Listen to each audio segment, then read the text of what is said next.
ভাগে কুরবানি করা যাবে কিনা, ভাগ পূরণ না হলে কি করণীয়, যে যদি 7 ভাগ পূরণ না হয়, ভাগে যদি কারো টাকা হারাম থাকে, তাহলে কি অন্যদের কুরবানি হবে কিনা, আকিকার সাথে কুরবানি হবে কিনা, কুরবানির পশুতে আকিকা দেওয়া যাবে কিনা, স্বামী দিলে কি স্ত্রীর কুরবানি আদায় হয়ে যাবে কিনা, ওজন করে গরু কিনা যাবে কিনা, মৃত ব্যক্তির পক্ষ থেকে কুরবানি দেওয়া যাবে কিনা, মৃতর পক্ষ থেকে দিলে আমরা কি গোশত খেতে পারবো কিনা। আমাদের প্রথম প্রশ্ন হচ্ছে ভাগে কুরবানি করা যাবে কিনা, ভাগ পূরণ না হলে কি করণীয়, ঠিক কিনা।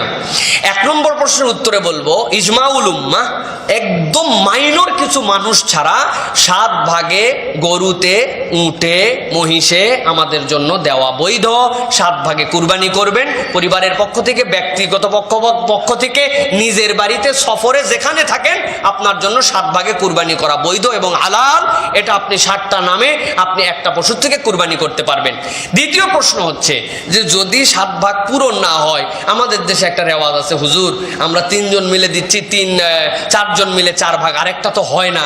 আমি শুনছি 1 লাগে, 3 লাগে, 5 লাগে, 7 লাগে, আছে এরকম কথা?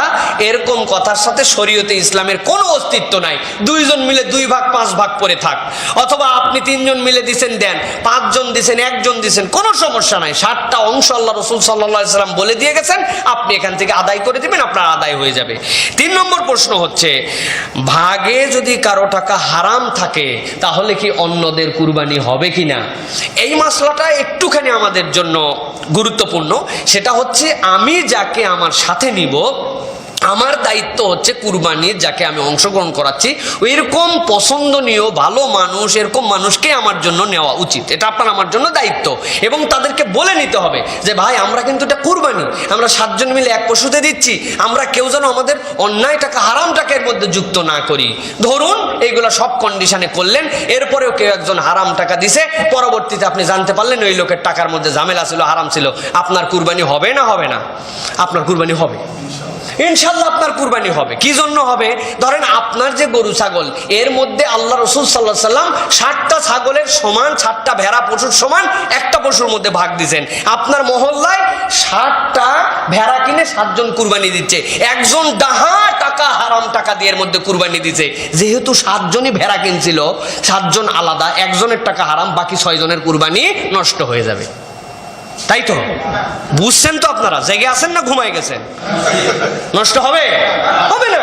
তো তাহলে আপনার 7 ভাগের এটা আপনার জন্য কুরবানি, আপনারা একত্রিত হয়েছেন। কোনো একজনকে বলার পরেও যদি হারাম দেয়, আল্লাহ রাব্বুল আলামিন কেন ওয়ালা তাজিরু ওয়াজিরাতুন বিজরা উখরা, আল্লাহ একজনের বোঝা তো আরেকজনকে চাপাবেন না। তো আপনার আমার কুরবানি কেন নষ্ট হবে? ইনশাআল্লাহ নষ্ট হবে না, ইনশাআল্লাহ হবে না। কিন্তু আমাদেরকে সতর্ক হতে হবে, আমাদেরকে বলে নিতে হবে। হুদাহুদি একজনের নিয়ে ফেললাম, এরকম হলে হবে না। এটা আমাদেরকে ডিক্লারেশন দিয়ে নিতে হবে ইনশাআল্লাহ। এটা গেল 3 নম্বর। চতুর্থ একটা বিষয় আমাদের, আকিকার সাথে কুরবানি হবে কিনা, কুরবানির পশুতে আকিকা দেওয়া যাবে কিনা, আছে কিনা এই প্রশ্ন? প্রিয় ভাইয়েরা, প্রথম কথা হচ্ছে আকিকা রাসূলুল্লাহ সাল্লাল্লাহু আলাইহি ওয়াসাল্লাম থেকে একটা ইন্ডিভিজুয়াল সুন্নাহ। কয় দিনের দিন আকিকা দিতে হয়? আলহামদুলিল্লাহ আপনারা জেনে ফেলছেন। বাচ্চা হয়েছে শুক্রবার, আকিকা কোন বারে হবে? বৃহস্পতিবার। বাচ্চা হয়েছে সোমবার, আকিকা কোন বারে হবে? রবিবারে। আর যদি না পারে তাহলে 14 দিনের দিন, না পারলে 21 দিনের দিন, এরকম একটা রিওয়ায়াত আসছে। এর বাহিরে রাসূলুল্লাহ সাল্লাল্লাহু আলাইহি ওয়াসাল্লামের আকিকা দেওয়ার কোনো বিধান নাই। আর কি দিয়ে আকিকা দিতেন? হাদিসের মধ্যে আছে, আক্তান নবী সাল্লাল্লাহু আলাইহি ওয়াসাল্লাম লিল হাসান ওয়াল হুসাইন কাবাশাইন, আল্লাহ রাসূল সাল্লাল্লাহু আলাইহি ওয়াসাল্লাম হাসান হুসাইনের পক্ষ থেকে 2টা কাবাশ ভেড়া দিয়েছেন। যে ভেড়া দিয়ে আল্লাহ রাসূল সাল্লাল্লাহু আলাইহি ওয়াসাল্লাম কুরবানি দিয়েছেন, দুম্বা দিয়ে কুরবানি দিয়েছেন, ছাগল দিয়ে কুরবানি দিয়েছেন, আকিকাটা। সুতরাং আকিকা একটা ইন্ডিভিজুয়াল ইবাদত, সেই হিসাবে আমাদের উচিত ওই সময় দেওয়া। এখন কারো যদি কুরবানির দিনেই দিন মিলে যায় আর পশুর মধ্যে দিতে চায়, তাহলে সে দিতে পারে। এটা 1 নম্বর বিধান। 2 নম্বর, উলামায়ে কেরামের আরেকটা মতামত হচ্ছে, যেহেতু একটা পশুর মধ্যে 7 ভাগই থাকে, তাহলে কেউ যদি ওই সময় তার সামর্থ্যে ছিল না, বেচারি করতে পারে নাই, আল্লাহ তার তখন তৌফিক দেয় নাই, তাহলে ওই দিনের সুন্নাত আদায় হবে না। কিন্তু কুরবানির সাথে যদি আকিকার একটা নাম ইনক্লুড করে, তাহলে তার আকিকা আদায় হয়ে যাবে ইনশাআল্লাহ। কিন্তু আমাদের প্র্যাকটিস কোনটা করতে হবে? জায়েজ না সুন্নাত? সুন্নাত। আমাদেরকে সুন্নাতের জন্য চেষ্টা করতে হবে। দ্বিতীয় একটা আমাদের ঝামেলা আছে ভাই, আমরা খালি বড় বড় বড় বড় খুঁজি।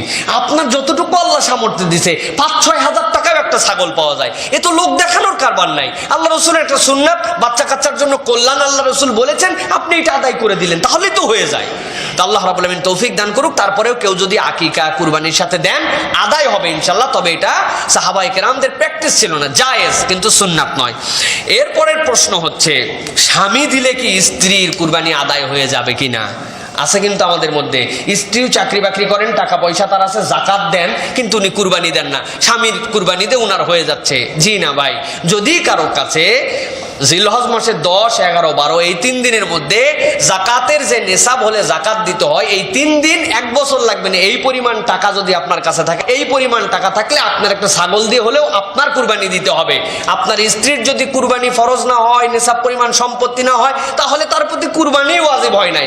কিন্তু কুরবানি ওয়াজিব হয়েছে, উনার টাকা পয়সা আছে, চাকরি বাকরি করেন, স্বামীরটার উপর দিয়ে আপনি পার পেয়ে যাবেন, এরকম হবে না। তাহলে দুইজনকেই এখানে কুরবানি আদায় করতে হবে। এটা গেল একটা প্রশ্ন।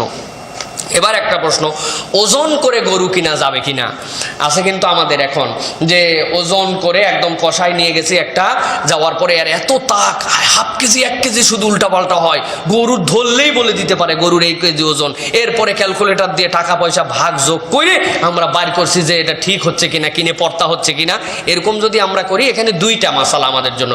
একটা হচ্ছে কেউ যদি না ঠকার জন্য চিন্তা ভাবনা করে কেনার জন্য, সে যেন উপযুক্ত দামে উপযুক্ত পশু কিনে, এই জন্য যদি এই ক্যালকুলেশন করে, জায়েজ আছে, জায়েজ আছে। এটা যে সে কি জন্য করতেছে, সে যেন ঠকে না যায়, তার হালাল টাকার ইনকাম, সেই জিনিসটা কিনতে যায় কেউ যেন ধোঁকা তাকে না দেয়, এই জন্য হিসাব করে যদি কিনে তাহলে তার জন্য জায়েজ। কিন্তু নিয়তটা যদি এরকম হয় যে যেহেতু কিনতেছি, আর গোস্ত কতটুকু হবে, কম বেশি হবে কিনা, গোস্ত আমার খাওয়া লাগবে, গোস্ত দিয়ে আমার পর্তা করা লাগবে, মানে আপনি নিজেই বুঝবেন যে আপনার নিয়ত কি ওই মাপার।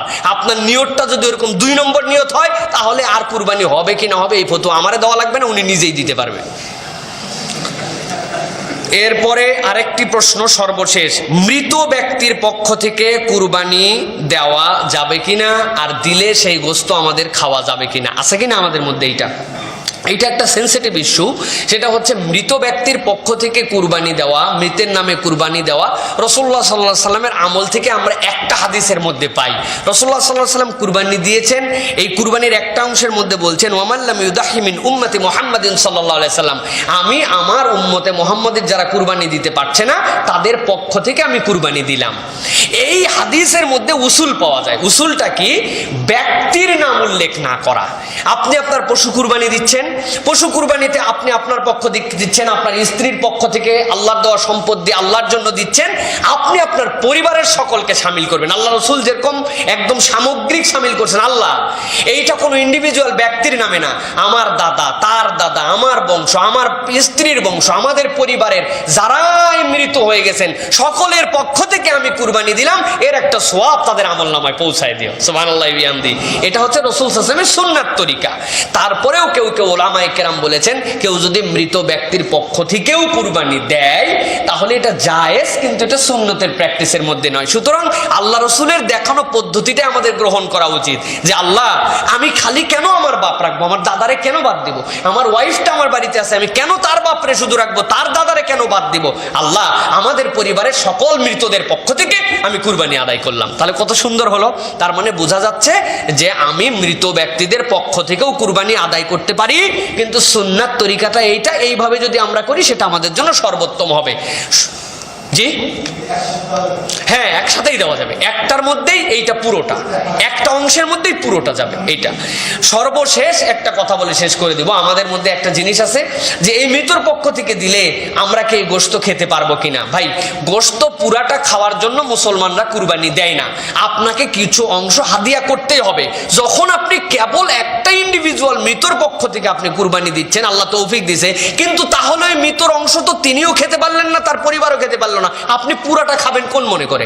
এই জন্যই তো আল্লাহ রাসূল সাল্লাল্লাহু আলাইহি ওয়াসাল্লামের টেকনিকে যদি আমরা আসি সবচেয়ে ভালো, যে আল্লাহ আমার পরিবারের সকলের পক্ষ থেকে কিছু তো আমরা দান করি, কিছু আমরা হাদিয়া করি, তাহলে আমাদের এই সমস্যাটা আর থাকলো না। সুতরাং আমরা যে 3 ভাগ করি, এইটা আলহামদুলিল্লাহ এটা ভালো, এটা সালফে সালেহিনদের থেকে এটার প্রমাণ আছে।